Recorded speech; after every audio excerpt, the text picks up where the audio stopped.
नमस्कार। Are Ratlam news 24 में आपका स्वागत है। मैं जय। रुक करते हैं खबरों की ओर। जैन हेल्पलाइन के बैनर तले जैन श्री संघ, सज्जन मिल क्षेत्र और जैन सोशल ग्रुप मैत्री के पद अधिकारियों द्वारा सुमंगल गार्डन भोजन टीम के सामान्य सदस्य श्री प्रमोद जी सालेचा ओहरा का वार्षिक तप का पालना कराया गया। यह कार्य पूर्णतः सोशल डिस्टेंसिंग के नियमों का पालन करते हुए किया गया।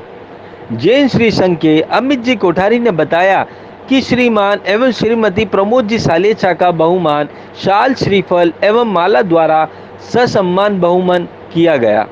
इसका पालना जैन धर्म में अक्षय तृतीया का जो महत्व है उसके अनुसार गन्ने का रस से कराया गया। जैन श्री संघ एवं मैत्री के महेंद्र जी कोठारी, प्रकाश जी नांदेचा, हिम्मत जी गेल्ला, जयंतीलाल जी जैन, विजय जी पिथलिया, पुखराज जी चंडालिया, शेणिक जी नांदेचा, नीलेश जी कोठारी, संदीप जी बोथरा, सुमन जी डोसी, राजेश जी कोठारी, अनिल जी लवलखा, हेमंत जी श्रीमाल, दीपक जी सोलेता, अर्पित जी चंडालिया, राहुल राका, तरुण डांगी, शुभम मुणत, मेहुल कोठारी, आयुष नवलखा, सम्यक राका, अंकित चंडालिया, श्रेयांश सुराणा, प्रियजी छाजेट, नीलेश मंडलेचा आदि उपस्थित रहे। रतलाम से राकेश शर्मा की खास रिपोर्ट।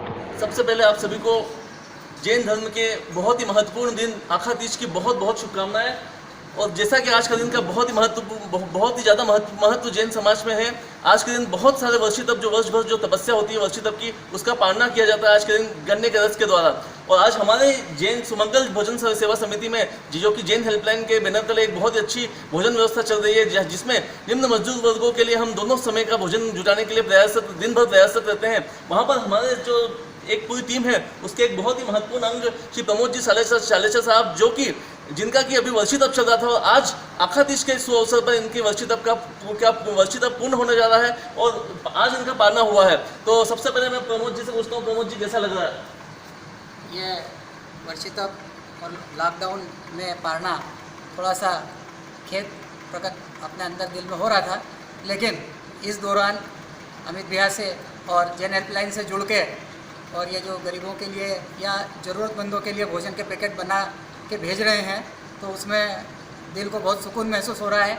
सच में दूसरे किसी आयोजन की तुलना में इस सेवा कार्य में सहभागिता करके ऐसा लगता है कि वास्तव में वर्षी तप का असली प्रतिफल तो यही मिल रहा है, जब हम किसी भूखे को भोजन पे पहुंचाने की सेवा में अपना कुछ योगदान दे रहे हैं। मैं यहाँ पर एक बहुत ही महत्वपूर्ण बात बताना चाहता हूँ कि प्रमोद जी सालेचा साहब यूँ तो सेवा दे ही रहे हैं, इनका वर्षी तप भी चल रहा है, लेकिन वर्षी तप के साथ ही रेलवे में ये ऑन ड्यूटी है। नाइट में दिन पूरी रात ये रेलवे की ड्यूटी करके आते हैं, सुबह आते ही घर जाके फ्रेश होकर वापस यहाँ पर सेवा देने आ जाते हैं, और सेवा भी दोनों टाइम बराबर दे रहे हैं। मतलब रेलवे की ऑन ड्यूटी भी है, दोनों टाइम सेवा दे रहे हैं, वर्षी तप भी चल रहा है। मतलब सब तरह से इनका बहुत ही महत्वपूर्ण मतलब भूमिका रही है इस भोजन व्यवस्था में। भाभी सब, और इसमें भाभी जी का भी बहुत महत्वपूर्ण योगदान होगा। भैया, भाभी जी क्या बोलते हैं आपको?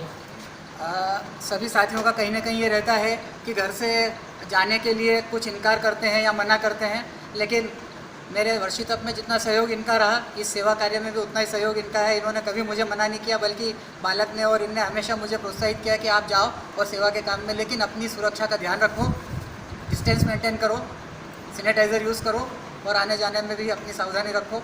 लेकिन सेवा कार्य के लिए इन्होंने मुझे जितना सहयोग दिया उसके लिए मैं इनका भी आभारी हूँ। बहुत बहुत अनुमोदना है इस मंच के माध्यम से भाभी जी की, भैया की बहुत बहुत अनुमोदना। अंत में सिर्फ इतना कहना चाहता हूँ कि जोखिम हर कार्य में होती है। मैं फिर कहता हूँ कि हम लोग बिजनेस कर रहे हैं, आज अगर सरकार कल दुकानें खुलवा देगी तो हम सब अपनी वर्कशॉप पर जाएंगे, दुकानों पर जाएंगे, कारखाने में जाएंगे, हर जगह हम काम करेंगे। लेकिन जब बात सेवा की आती है तो हम घरों में सिमट के क्यों रह जाते हैं? मैं सिर्फ इतना जानना चाहता हूँ। जब भी ऐसा मौका मिले, भगवान न करे जीवन में आगे ऐसा कहीं कोई समय आए जब ऐसी महामारी फैले, लेकिन कभी भी ऐसी देश को हमारी जरूरत हो तो हमें हमेशा बाहर निकलकर ऐसे कार्यों में निरंतर रूप से आगे आना चाहिए और सक्रिय भूमिका निभाते हुए भारत को समाज को इस प्रकार की आपदाओं से बचाने के लिए निरंतर हमें प्रयास करना चाहिए। यही कहना चाहूँगा। जय जिनेंद्र। हमारे साथ आज रतलाम की टीम भी निरंतर रूप से इस सेवा में सहयोग दे रही है। हमारे श्री मामा जी जिसके नाम से जो फेमस प्रसिद्ध है रतलाम में, वो निरंतर 50-100 पैकेट हमारे यहाँ से ले जाते हैं और अन्य संस्थाओं से भी कलेक्ट करते हैं और बहुत ही ज़रूरतमंद जो परिवार होते हैं वहाँ जाकर बांटते हैं। कई बार मैंने खुद नोट किया, रात को 11 बजे मामा जी का फ़ोन आता है कि भैया मुझे 15 पैकेट चाहिए, 10 पैकेट चाहिए, 5 पैकेट चाहिए। तो रात को 11 बजे, समझने वाली बात है, रात को 11 बजे ये व्यक्ति कहीं और नहीं बल्कि जरूरतमंद को भोजन पहुंचाने के लिए हमेशा उपलब्ध रहता है। तो इस व्यक्ति की भी मैं इस मंच के माध्यम से बहुत बहुत प्रशंसा करता हूं। धन्यवाद।